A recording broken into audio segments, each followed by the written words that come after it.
देखिए, तो जैसा कि आप सभी बच्चों को पता है कि 30 सितंबर से आपका सेट का पेपर जो है स्टार्ट हो रहा है, और उसी को ध्यान में रखते हुए आज जो है हम आप लोगों का रिवीजन क्लास स्टार्ट कर रहे हैं, जिसमें हम लोग सबसे पहले पढ़ेंगे चैप्टर 6 जो कि आपका त्रिभुज है। और इससे जो है आपके सेट के एग्जाम में जो है क्वेश्चंस आएंगे। तो इस टॉपिक को एकदम ध्यान से समझिएगा, हर चीज को धीरे धीरे आपको सिंपली शब्दों में मैं आपको समझाऊंगा, बस ध्यान से समझ से चलिएगा। मैं एक छोटा सा क्वेश्चन दे रहा हूं, आप उसका आंसर करना और चीजें आपको समझ में आना प्रारंभ हो जाए। जैसे मैंने बना दिया यहाँ पे एक वृत्त और यहाँ पे एक बना दिया त्रिभुज। क्या ये दोनों आकृति जो है, ठीक है, क्या ये दोनों आकृति जो है सेम है यानी कि अलग अलग है? ये आकृति जो है अलग अलग है कि सेम है?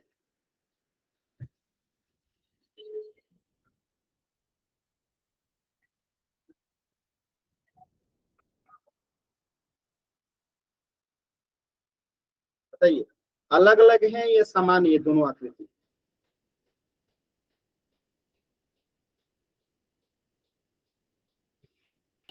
अलग अलग आकृति है। चैट सेक्शन में आंसर कीजिए सभी बच्चे।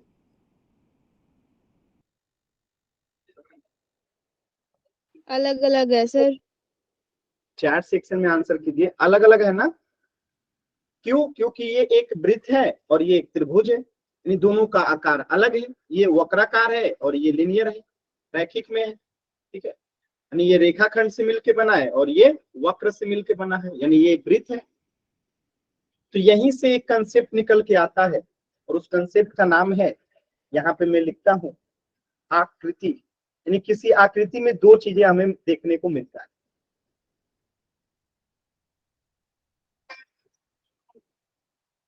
एक सेकंड रुकिएगा बस।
चलिए, थोड़ा सा सॉरी, माफ कीजिएगा, बीच में थोड़ा सा डिस्टर्ब हो गया था। चलिए स्टार्ट करते हैं। तो मैं आप लोगों को बता रहा था, ठीक है, आकृति कि एक आकृति में दो चीजें जो है बहुत महत्वपूर्ण होती है, और वो दो चीजें क्या होती है? तो पहले हम लिख लेते हैं आकृति, और एक आकृति में दो चीजें बहुत ज्यादा इंपॉर्टेंट होती है। क्या क्या? तो एक आकृति का आकार, आकार का मतलब क्या हुआ यहाँ पे? शेप, कि वो किस आकार का है, किस शेप का है, गोला है, चपटा है, रेक्टेंगुलर है, वर्गाकार है, त्रिभुजाकार है। बस में यानी शेप को आप ऐसे लिख सकते हैं, डिजाइन भी लिख सकते हैं। ठीक है, किस डिजाइन का है। और एक चीज होता है उसका माप, क्या होता है, माप यानी कि साइज। बस में तो ये दो चीजें किसी भी आकृति के लिए सबसे महत्वपूर्ण होता है। अब जैसे मैं यहाँ पे आपको एक एग्जांपल बना के समझाता हूं। यहाँ पे मैंने एक चतुर्भुज वर्ग बना दिया, ठीक है, और एक वर्ग मैंने और बना दिया। ठीक है, तो आप इसे क्या कहोगे, ये भी 5 सेंटीमीटर का है, इस वर्ग की एक भुजा, और इस वर्ग की एक भुजा भी 5 सेंटीमीटर का है। तो आप देखोगे कि इसका आकार जो है दोनों आकृति का क्या है, वर्ग है, यानी दोनों वर्ग है। ये भी वर्ग है और ये भी वर्ग है, यानी आकार सेम है, और माप जो है, साइज जो है वो भी सेम है, 5 सेंटीमीटर का। ठीक है, साइज भी सेम है, आकार भी सेम है। तो जब आकार और माप दोनों सेम होता है तो हम इसे कहते हैं हम लोग सर्वांगसम। क्या कहते हैं, सर्वांगसम। कि ये जो आकृति है क्या है, सर्वांगसम है, यानी इंग्लिश में बोलते हैं कंग्रुएंट। क्या बोलते हैं, कंग्रुएंट, यानी कि ये बिल्कुल सेम होता है, जुड़वा, बिल्कुल सेम। ठीक है, यानी जब एक आकृति का आकार और माप दोनों सेम हो, यानी कि बिल्कुल डिट्टो, सेम टू सेम, तो उसे हम कहते हैं सर्वांगसम आकृति, कंग्रुएंट। एक कंडीशन ये था। दूसरा कंडीशन देखिएगा, अगर मैं आपसे बोलूं कि यहाँ पे एक 5 सेंटीमीटर का वर्ग है और यहाँ पे एक जो है वो 10 सेंटीमीटर का वर्ग है। ठीक है, तो अब आप देखेंगे कि आकार तो दोनों का सेम है। क्यों, क्योंकि दोनों वर्ग हैं। ये 10 सेंटीमीटर का वर्ग है और ये 5 सेंटीमीटर का वर्ग है, यानी आकार सेम है, लेकिन क्या माप इनका सेम है क्या, तो माप अलग अलग है, माप अलग अलग है ना, अलग अलग। तो अब ये सर्वांगसम होंगी क्या, नहीं होंगी। क्या ये सर्वांगसम होंगी, नहीं होंगी। क्या आपको इतनी बात समझ में आई, क्या आप सभी बच्चों को इतनी बात समझ में आई कि आकार तो सेम है, दोनों वर्ग हैं, लेकिन माप अलग अलग है, माप क्या है, अलग अलग है। इसलिए क्या ये सर्वांगसम होंगे, नहीं होंगे। तो ऐसी आकृतियों को क्या बोलेंगे, जिसका आकार सेम हो। ठीक है, आकार सेम हो तो इसे हम बोलेंगे क्या, समरूप। क्या बोलेंगे, समरूप आकृति। तो ये दोनों क्या हो जाएंगी, समरूप आकृति। अब मुझे कोई बच्चा बताएगा कि सर्वांगसम में और समरूप आकृति में क्या अंतर है। क्या ये आपको बात समझ में आई, समरूप आकृति और सर्वांगसम आकृति में क्या अंतर होता है, समझ में आया। Yes sir. एक आकृति में दो चीजें होती हैं, एक आकार होता है और एक माप होता है। तो जब आकार और माप दोनों सेम हो तो वो सर्वांगसम आकृति होंगे, लेकिन सिर्फ आकार सेम हो, तो सर माप अलग हो, तो समरूप आकृति। समरूप। जैसे मैं आपसे पूछूं कि 5 रुपए के दो सिक्के हैं, 5 रुपए के दो सिक्के हैं, तो ये दोनों सर्वांगसम होंगी कि समरूप होंगी, सर्वांगसम। सर्वांगसम होंगी। अगर मैं आपसे बोलूं 5 रुपए का एक सिक्का है और एक 10 रुपए का सिक्का है, अब ये सर्वांगसम होंगी कि ये समरूप। समरूप सर। ये समरूप होंगी। तो दोनों में अंतर समझ में आ रहा है कि 5 रुपए का और 10 रुपए का सिक्का दोनों ही गोल होता है, तो इसलिए वो समरूप आकृति है, बस साइज इनका अलग होता है। जबकि 5 रुपए के दोनों सिक्के हैं जिनका साइज भी सेम है, आकार भी सेम है, इसलिए ये सर्वांगसम। अंतर स्पष्ट है ना, सर्वांगसम और समरूप में। क्या ये बात सभी बच्चों को क्लियर है, समरूप में। ठीक है, तो यहाँ पे आपने समझा सर्वांगसम में, इसको यहां से मैं मिटा देता हूं। ठीक है, तो सर्वांगसम में आपने क्या समझा कि आकार और माप दोनों सेम होना चाहिए। ठीक है, अब जैसे एक क्वेश्चन में दे रहा हूं, ये एक ट्रेंगल है, इसकी एक भुजा 3 सेंटीमीटर, ये भी 3 सेंटीमीटर और ये भी 3 सेंटीमीटर, और यहाँ पे मैंने एक और ट्रेंगल बना दिया, ये भी 3 सेंटीमीटर, ये भी 3 सेंटीमीटर, ये भी 3 सेंटीमीटर। क्या ये सर्वांगसम होंगी? यस और नो? क्या ये सर्वांगसम होंगी? यस और नो? होंगी ना? Very good. तो ये भी सर्वांगसम हो जाएंगी। अगर मैं ऐसे एक और फोटो बना दूं, यहाँ पे 3 सेंटीमीटर का रेडियस है और यहाँ पे भी 3 सेंटीमीटर का रेडियस है, तो क्या ये सर्वांगसम होंगी?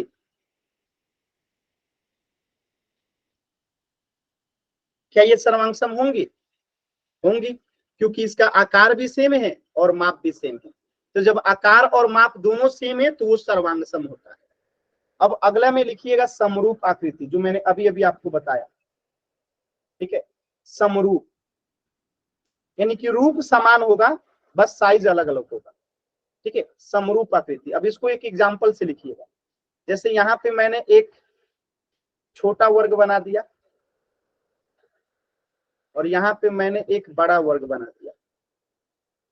ठीक है, ध्यान से देखिएगा। और मैंने कहा ये भी वर्ग ही है। ठीक है, ये भी वर्ग ही है और ये भी वर्ग ही है। अंतर सिर्फ इतना है कि ये 5 सेंटीमीटर का वर्ग है और ये 10 सेंटीमीटर का वर्ग है। ठीक है, तो इन दोनों को हम क्या कहेंगे? समरूप कहेंगे। इन दोनों को क्या कहेंगे? समरूप कहेंगे। समरूप क्यों कहेंगे? क्योंकि समरूप के लिए आकार जो है सेम होना जरूरी होता है। आकार क्या होना चाहिए? समान होना चाहिए, यानी एक जैसा होना चाहिए। ठीक है, और साइज जो होता है, माप जो होता है, वह जरूरी नहीं है कि समान हो, यानी समान जरूरी नहीं है। ठीक है, अब अगर आप सोचिए तो यहाँ पे मैं लिख सकता हूं समरूप आकृति में क्या होता है? आकार समान होता है,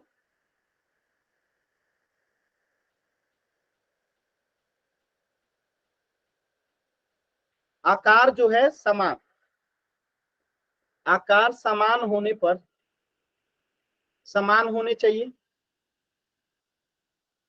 ठीक है, और माप जो है समान होना जरूरी नहीं है।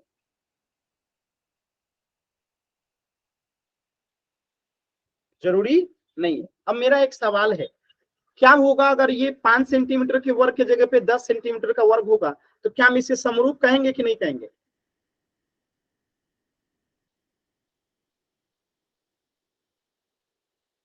अगर दोनों 10 सेंटीमीटर का हो तो क्या हम इसे समरूप कहेंगे कि नहीं कहेंगे?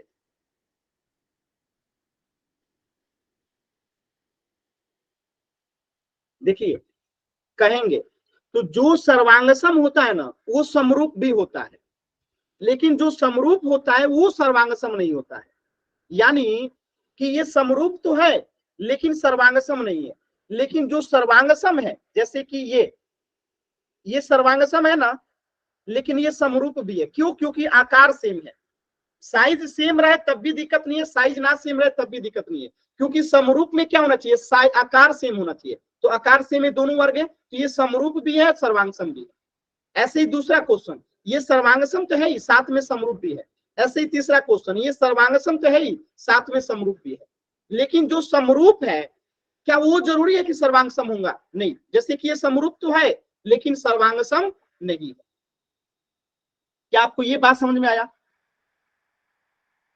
कि जो सर्वांगसम होगा, जो सर्वांगसम होगा, ठीक है, वो समरूप हो सकता है, लेकिन जो समरूप होगा वो जरूरी नहीं है कि सर्वांगसम होगा। क्या ये बात समझ में आया? सभी बच्चे बताएंगे? मैं इसको लिख देता हूं।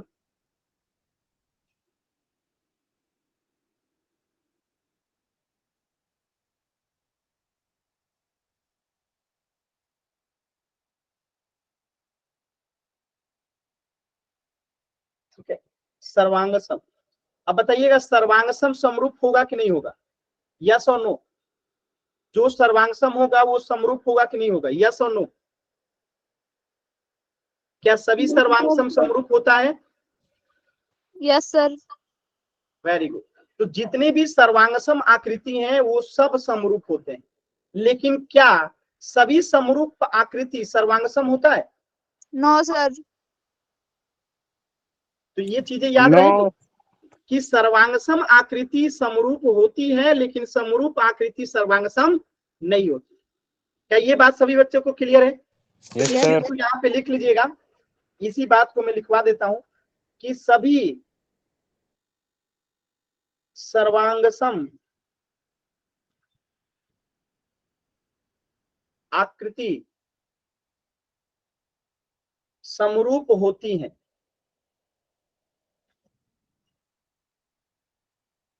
सभी सर्वांगसम आकृति समरूप होती हैं, लेकिन सभी समरूप आकृति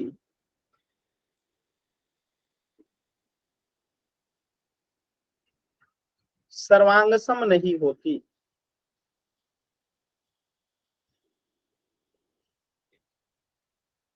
सर्वांगसम नहीं होती। क्या ये बात समझ में आ गया सभी बच्चों को? Yes sir. अपनी कॉपी में नोट डाउन कर लीजिएगा, मैंने उसको फोटो ले लीजिएगा, लिख लीजिएगा। आगे बढ़ी, कोई दिक्कत नहीं है ना? No sir. अब कुछ आकृतियां ऐसी होती हैं जो हमेशा समरूप होती हैं। कुछ आकृतियां ऐसी होती हैं जो हमेशा समरूप होती है। लिखिएगा यहां पे,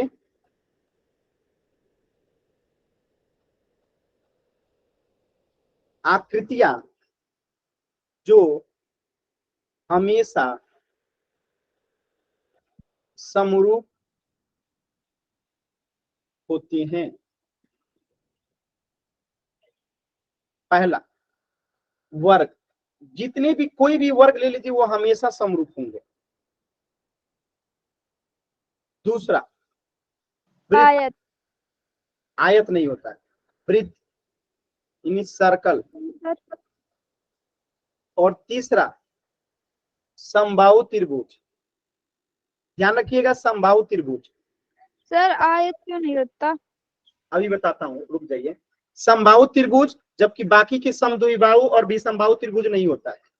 और चौथा, कोई रेखाखंड।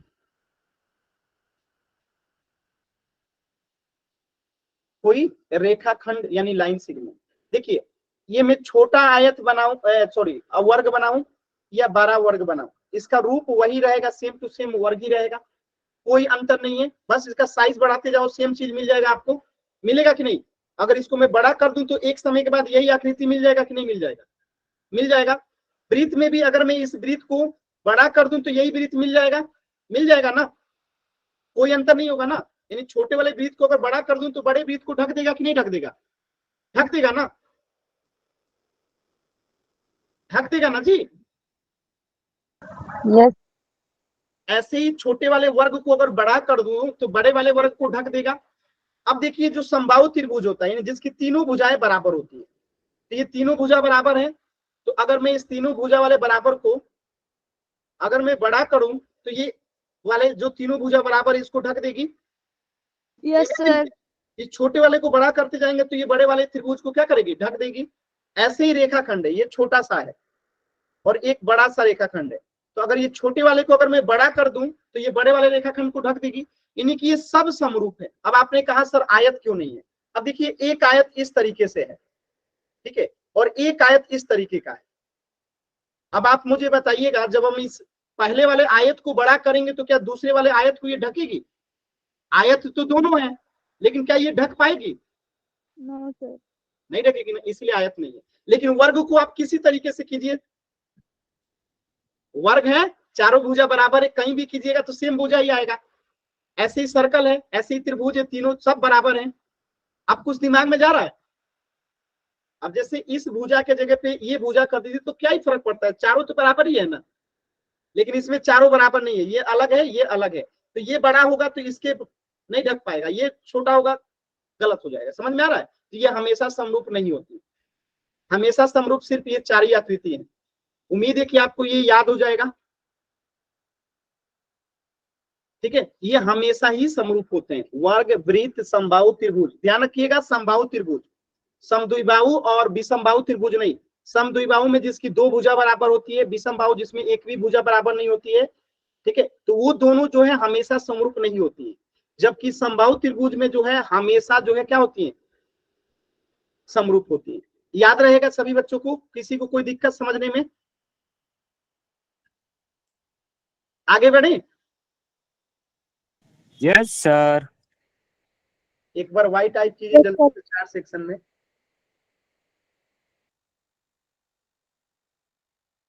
अब देखिए, एक होता है समानुपाती। समझिएगा समानुपाती क्या होता है। समानुपाती, समानुपाती इंग्लिश में कहते हैं प्रपोर्शनल। सर एक रेखा को ऊपर दूसरी रेखा उसे समानुपाती। प्रपोर्शनल इसका मतलब क्या होता है, मैं आपको एक बार पहले इसका मतलब समझा देता हूं। यानी कि समान प्लस अनुपात, जिसका समान अनुपात हो उसे समानुपाती कहते हैं। समान अनुपात हो इसका क्या मतलब है तो मैं आपको बताता हूं। जैसे मान लेते हैं कोई एक लड़की है जिसका नाम है सीता, एक लड़की है मान लेते हैं रीता, ठीक है। तो सीता के पास जो है ब्लैक पेन है और रेड पेन है, रीता के पास भी ब्लैक पेन है और रेड पेन है, लेकिन ब्लैक पेन सीता के पास 5 है तो इसके पास 10 है, इसके पास अगर 15 रेड पेन है तो इसके पास 30 है। अब हम कहेंगे कि ये समानुपाती है। क्यों समानुपाती है? आप देखिए, अगर रीता के ब्लैक और रेड पेन का अनुपात निकालेंगे हम लोग, ब्लैक और रेड पेन का अनुपात निकालेंगे तो कितना आएगा? 5/15 आएगा। जब हम इसे काट देंगे तो 1/3 आएगा। और रीता का ब्लैक और रेड पेन का अगर हम अनुपात निकालते हैं तो 10/30, और जब हम इसे काट देंगे तो 1/3 आएगा। यानी कि सीता और रीता के पास जो पेनों का अनुपात है वो क्या है? समानुपाती है, यानी समान अनुपात में है। यानी इसके पास 5 ब्लैक 15 रेड है तो इसके पास 10 ब्लैक और 30 रेड है, यानी कि समान अनुपात में है, इसीलिए इसे कहेंगे समान अनुपाती। क्या आपको ये बात समझ में आया? Yes sir. समानुपाती का मतलब क्या हुआ? समान अनुपात हो तो हम उसे समानुपाती कहेंगे, समान अनुपात हो तो उसे क्या कहेंगे? समानुपाती कहेंगे। क्लियर है? अब यहां से देखिए क्वेश्चन कैसे पूछा जाता है, मैं आपको एक क्वेश्चन के रूप में दिखाता हूं। जैसे यहां पे ऐसे एक आकृति दे देगा,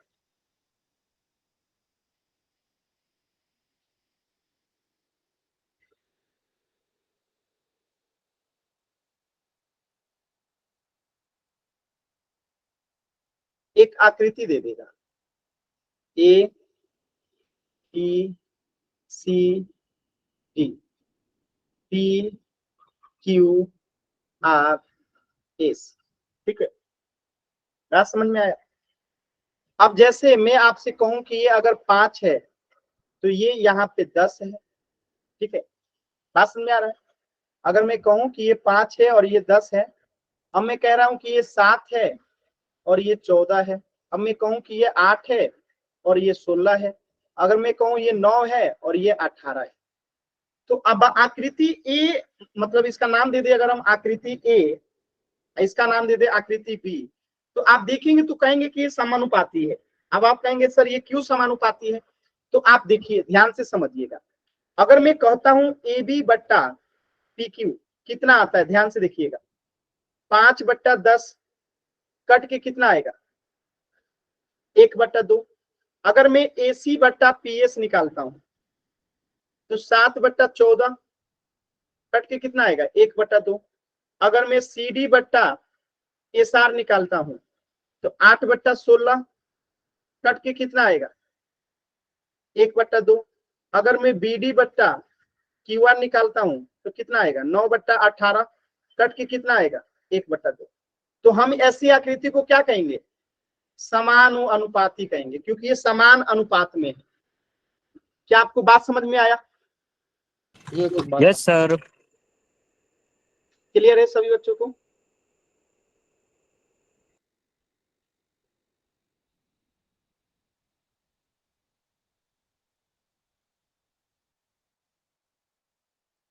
ठीक है, अब देखिए,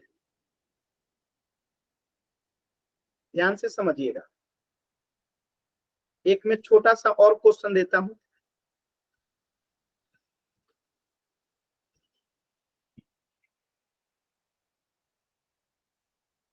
मैं कह रहा हूं कि ये 4 सेंटीमीटर का है और ये 6 सेंटीमीटर का है और ये 8 सेंटीमीटर का है, और मैं एक यहाँ पे और जो है त्रिभुज बना दिया, पी क्यू आर, और ये 6 सेंटीमीटर का है, ये 12 सेंटीमीटर का है और ये 9 सेंटीमीटर का है। क्या ये समानुपाती है? यस और नो? यार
क्या ये है कि नहीं है?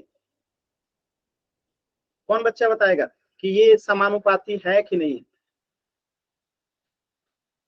आप में से कोई बच्चा बताना चाहता है माइक ऑन करके? No sir. बताइए, क्या ये समानुपाती है? Yes sir.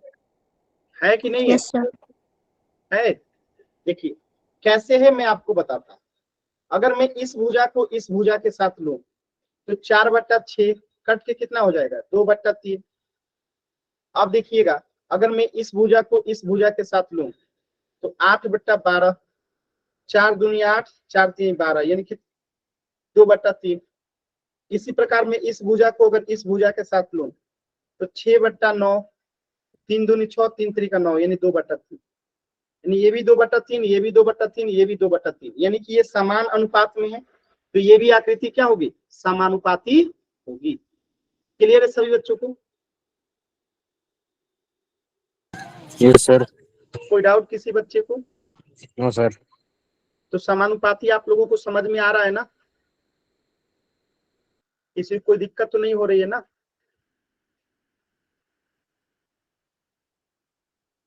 समानुपाती आप लोगों को समझ में आ रही है ना? यस सर, अच्छी तरह से। चलो, अब एक और कंसेप्ट इसके बाद क्वेश्चन करेंगे। देखिए, समरूप के लिए 2 कंडीशन होता है। जब मैथ में आप समरूप निकालेंगे तो जैसे कुछ आकृति तो हमेशा समरूप होती है, जैसे वृत्त हो गया, इक्विलेटरल ट्रायंगल हो गया, समबाहु त्रिभुज हो गया, रेखाखंड हो गया, वर्ग हो गया, ये तो हमेशा समरूप होती है, उसमें कुछ देखना नहीं है, वो हमेशा समरूप होती है।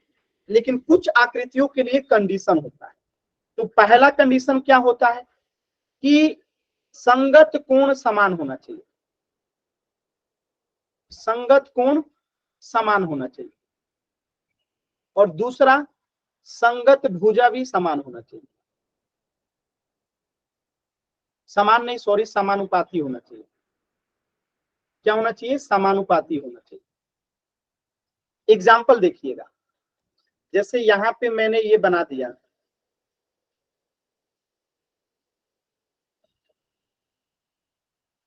अब यहाँ पे ध्यान से देखिएगा, यहाँ पे कोण जो बन रहा है, ठीक है, यहाँ पे जो कोण बन रहा है वो 70 डिग्री का बन रहा है, यहाँ जो कोण बन रहा है वो 60 डिग्री का, यहाँ जो कोण बन रहा है 130 डिग्री का, यहाँ पे जो कोण बन रहा है 100 डिग्री का, जस्ट फॉर एन एग्जाम्पल। और यहाँ पे भी 70 डिग्री, यहाँ पे भी 60 डिग्री, यहाँ पे भी 130 डिग्री और यहाँ पे भी 100 डिग्री। ठीक है, कोण समान है, भुजा भी समान है, यहाँ पे 3 डिग्री, यहाँ पे 6 डिग्री, यहाँ पे 4 डिग्री, यहाँ पे 8 डिग्री, यहाँ पे अगर आप देखेंगे 5 सेंटीमीटर तो यहाँ पे जो है 10 सेंटीमीटर, यहाँ पे अगर आप देखेंगे 8 सेंटीमीटर तो यहाँ 16 सेंटीमीटर। तो अगर आप दोनों आकृति में देखेंगे तो संगत कोण समान है, संगत कोण समान है कि नहीं। चारों एंगल देखिए, ये एंगल इसके बराबर, ये इसके बराबर, ये इसके बराबर और ये इसके बराबर, यानी कि संगत कोण बराबर है। और संगत भुजा समानुपाती है। समानुपाती का मतलब क्या है, अगर 3/6 करेंगे, ठीक है, ये वाला भुजा से ये वाला, तो 1/2 आएगा कट के। अगर हम 4/8 करते हैं तो कट के 1/2 आएगा। अगर हम 8/16 करते हैं तो कट के 1/2 आएगा। 5/10 करते हैं तो कट के 1/2 आएगा। यानी कि भुजा भी क्या है, समानुपाती है। भुजा भी क्या है, समानुपाती है। तो इस आकृति को हम क्या कहेंगे, समरूप आकृति कहेंगे। क्या आपको बातें समझ में आई? Yes sir. किसी बच्चे को कोई दिक्कत है यहाँ पे? सर कोई दिक्कत किसी बच्चे को? अब देखिएगा, एक क्वेश्चन और दे रहा हूं।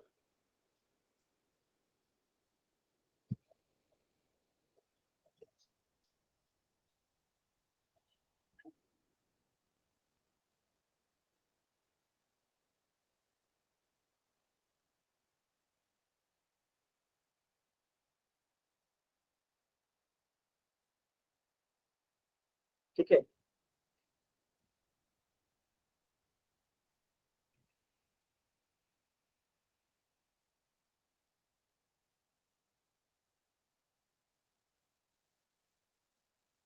क्या ये समानुपाती है? क्या ये समानुपाती है? क्या ये दोनों आकृति समानुपाती है?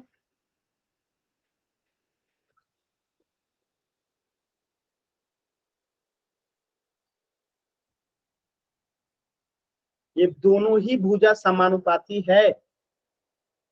1/2 1/2 आएगा। तो आएगा ना, तो समानुपाती है ना। यस अब क्या सर। इसके संगत कोण बराबर हैं? Yes sir. संगत कोण कहाँ बराबर है? ये प्रत्येक कोण 90 डिग्री का है, लेकिन यहाँ का कोण जो है आपको हो सकता है 120 डिग्री दिया हो, 120 डिग्री हो और यहाँ पे 60 डिग्री हो। यहाँ पे संगत कोण अलग अलग है। ठीक है, तो क्या ये दोनों आकृति समरूप होगा? यस और नो? नो सर, क्यों नहीं होगा? संगत कोण बराबर नहीं है। संगत कोण बराबर नहीं है। ठीक है, तो अभी मैंने आपको बताया था यहाँ पे कि समरूप कौन होगा, जो संगत कोण भी समान हो और संगत भुजा भी समानुपाती हो। तो यहाँ पे भुजा तो समानुपाती है लेकिन कोण बराबर नहीं, इसीलिए ये समरूप नहीं होगा। क्या ये बात क्लियर है सभी बच्चों को? Yes sir. कोई डाउट किसी बच्चे को? Yes sir, no doubt. किसी बच्चे को डाउट है तो बताइएगा।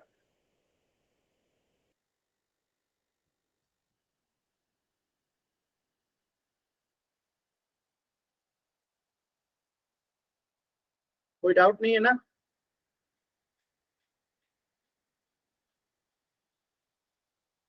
ठीक है, चल अब हम आपके स्कूल के क्वेश्चन करते हैं।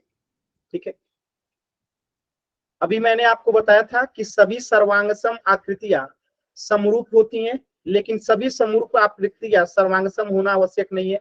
ये पॉइंट क्लियर है सभी बच्चों को? बताया था अभी अभी क्लियर है? एक बार जल्दी से वाई टाइप कीजिए।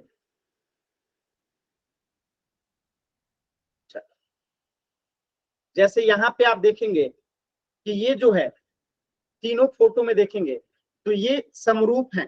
क्या है? समरूप हैं, बस में। लेकिन ये छोटा है और ये बड़ा है, तो क्या ये पहला आकृति दूसरे का सर्वांगसम होगा? नहीं, लेकिन समरूप हो जाएगा।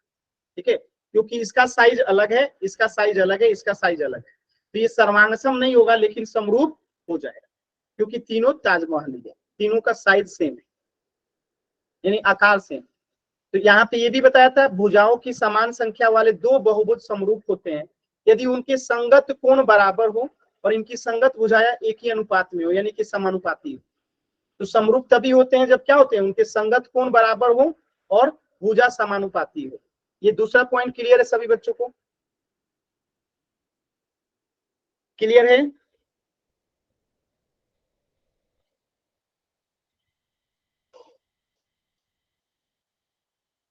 आसान था? इस क्वेश्चन को देखिए और बताइए क्या ये समरूप है कि नहीं है। इस क्वेश्चन को देखिए और बताइए क्या ये समरूप है कि नहीं है।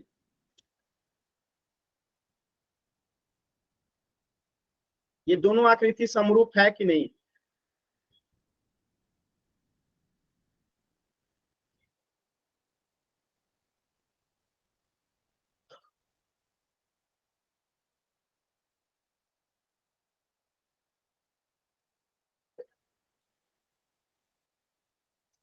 कौन बताएगा ये क्यों समरूप है?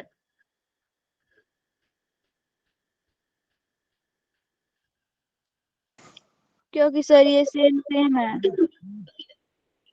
क्या है? क्योंकि इसकी भुजा समानुपाती है, यानी ये 2.4 है तो ये 4.8 यानी 1/2। ये 2.1 है तो ये 4.2 यानी 1/2। ये 1.5 है तो ये 3 है यानी 1/2। ये 2.5 है तो ये 5 है यानी 1/2। यानी भुजा समानुपाती है और संगत कोण बराबर है। ये 85 ये भी 85, ये 105 ये भी 105, ये 100 ये भी 100, ये 70 ये भी 70। तो जब दोनों कोण यानी कि संगत कोण बराबर हो और भुजा अनुपात में हो तो इसको क्या बोलते हैं? समरूप बोलते हैं। यानी कि ये दोनों क्या है? समरूप हैं। क्या ये बात क्लियर है सभी बच्चों को? क्लियर है सभी बच्चों को?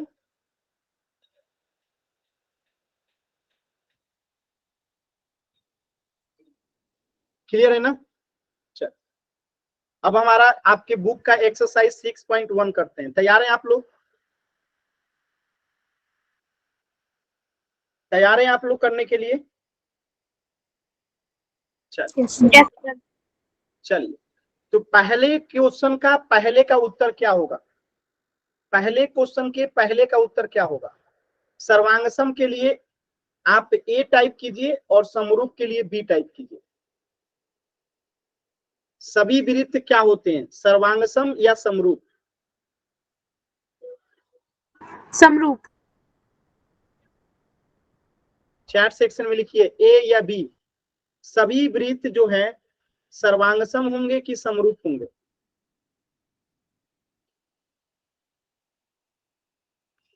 सबका उत्तर गलत है, सर्वांगसम होगा।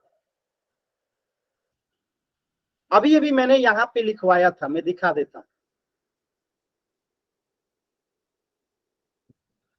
आकृतियां जो हमेशा समरूप होते हैं, ठीक है, तो जो वृत्त है वो हमेशा समरूप है, जो वर्ग है हमेशा समरूप है, समबाहु त्रिभुज हमेशा समरूप है, रेखाखंड हमेशा समरूप है। तो ये हमेशा क्या होंगे? समरूप होंगे। तो ये हमेशा क्या होंगे? समरूप होंगे। तो यहाँ पे आंसर क्या हो जाएगा आपका? समरूप। ठीक है, अच्छा मैंने गलती से ये बदला, तो यहाँ क्या हो जाएगा? समरूप। क्या बात समझ में आया? क्लियर है सभी बच्चों को? क्या हो जाएगा? समरूप। क्लियर है? सर्वांगसम क्यों नहीं होगा? आप खुद सोचो ना, एक वृत्त का रेडियस है 2 सेंटीमीटर और एक वृत्त का रेडियस है अगर 3 सेंटीमीटर, तो अब ये क्या होगा? समरूप तो होगा लेकिन सर्वांगसम नहीं होगा। इसीलिए सभी वृत्त हमेशा समरूप होते हैं, सर्वांगसम हमेशा नहीं होते। चलिए दूसरा बताइएगा कि सभी वर्ग क्या होते हैं, समरूप या सर्वांगसम? ए और बी बताइएगा, समरूप होते हैं कि सर्वांगसम होते हैं? हमेशा समरूप होते हैं। Very good. चलिए तीसरा क्वेश्चन बताइए, सभी कौन सा त्रिभुज समरूप होते हैं? कौन से वो त्रिभुज है जो हमेशा समरूप होते हैं? तो इसके लिए भी ए और बी कर लेते हैं। ए और बी कौन से त्रिभुज हमेशा समरूप होते हैं? Very good. तो हमेशा जो है समबाहु त्रिभुज मैंने बताया था कि समरूप होते हैं। चौथा क्वेश्चन बताइएगा, भुजाओं की समान संख्या वाले दो बहुभुज समरूप होते हैं यदि उनके संगत कोण क्या हो और उनकी संगत भुजाएं क्या हो।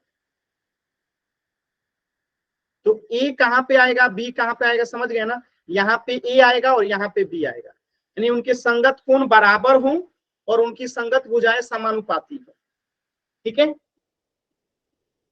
क्लियर है ना सभी बच्चों को? अगला सवाल करें, इसमें किसी कोई डाउट है?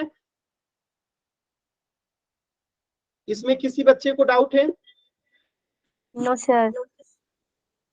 No sir. अच्छा, क्वेश्चन नंबर 2 देखिए क्या कह रहा कि दो भिन्न भिन्न उदाहरण दीजिए जो समरूप आकृतियां हो। तो मैंने तो कई उदाहरण दिया था समरूप आकृति का, जैसे कि एक छोटा सा वर्ग है, एक बड़ा सा वर्ग है, एक छोटा सा त्रिभुज बना दीजिए, एक बड़ा सा त्रिभुज बना दीजिए। ठीक है, तो ये दोनों क्या हो जाएंगी? समरूप आकृतियां। क्यों? क्योंकि इसका 3 सेंटीमीटर है, इसका 6 सेंटीमीटर है, इसका 1 सेंटीमीटर है, इसका 4 सेंटीमीटर, तो इनका अनुपात क्या होगा? बराबर होगा। पहले का अगर त्रिभुज का अनुपात देखिएगा 1/, क्या हो जाएगा? 2, तो ये क्या हो जाएगा? समरूप हो जाएगा। और यहाँ पे देखेंगे 1/4, एक ही है, भुजा बराबर है, कहीं से भी निकालिए 1/4 ही आएगा। ठीक है, तो ये दोनों आकृतियां क्या हो जाएंगी? समरूप। और ऐसी आकृतियां जो समरूप नहीं है, तो एक ट्रेंगल एक वृत्त ले लीजिए, एक चतुर्भुज और एक त्रिभुज ले लीजिए। ऐसी आकृतियां जो समरूप नहीं है, तो एक त्रिभुज ले लीजिए, एक वृत्त ले लीजिए, एक हो गया, और एक और ले लीजिए, एक वृत्त और एक चतुर्भुज ले लीजिए, हो गया कि जो समरूप नहीं है। अलग अलग दो आकृति ले लीजिए। चलिए क्वेश्चन नंबर 3 बताइए कि क्या ये समरूप है कि नहीं है? यस और नो। क्वेश्चन नंबर 3 बताइए, क्या ये समरूप है कि नहीं है? यस और नो।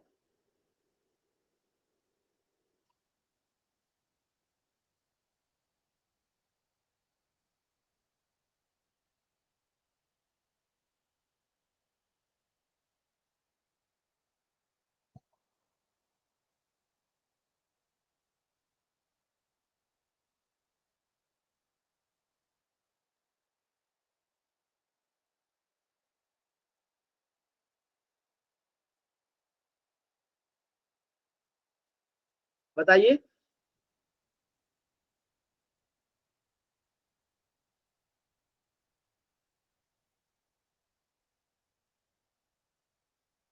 तो ये समरूप नहीं है। कौन बताएगा क्यों नहीं है? क्योंकि इनकी भुजाएं तो अनुपात में है, इनकी भुजा तो अनुपात में है, समानुपाती है, लेकिन इसके एंगल समानुपाती नहीं है। क्यों? सर क्योंकि इसके सभी एंगल 90 डिग्री के हैं, क्योंकि ये चिन्ह बता रहा है कि 90 डिग्री का है, और यहाँ पे ये चिन्ह नहीं बना है, मतलब इसके एंगल सर अलग अलग कोण है, यानी इसके संगत कोण बराबर नहीं है। ठीक है, संगत कोण अलग अलग है, जबकि भुजा समानुपाती है। तो भुजा समानुपाती है लेकिन कोण जो है बराबर नहीं है, संगत कोण, इसीलिए ये समरूप नहीं है। क्लियर है? Yes sir. कोई डाउट किसी बच्चे को? तो ये था आपका एक्सरसाइज 6.1 आपकी किताब का, खत्म हो गया। इतना ही क्वेश्चन है ना 6.1 में, तो एक एक्सरसाइज आपका खत्म हो गया। किसी को कोई डाउट है इसमें? No sir. इतना ही था 6.1। तो कितना आसान है, आप लोग देखिए ना, पढ़ने के बाद बनाने पे कितना आसान है। जब आप लोगों ने पढ़ लिया तो इसको बनाना आसान है कि नहीं है? आसान है सर। अगला चैप्टर आपका होमवर्क है, जिसे करके लेके आना है आपको। अगले क्लास में इसे करेंगे हम लोग। तो अगला चैप्टर ये आपका होमवर्क है, पढ़ के और कोशिश करके लेके आना है, सॉल्व करके। ठीक है, अगले क्लास में हम लोग 6.2 पढ़ेंगे। कुछ डाउट है तो पूछ लीजिए, किसी भी बच्चे को कुछ भी डाउट है तो पूछ लीजिए।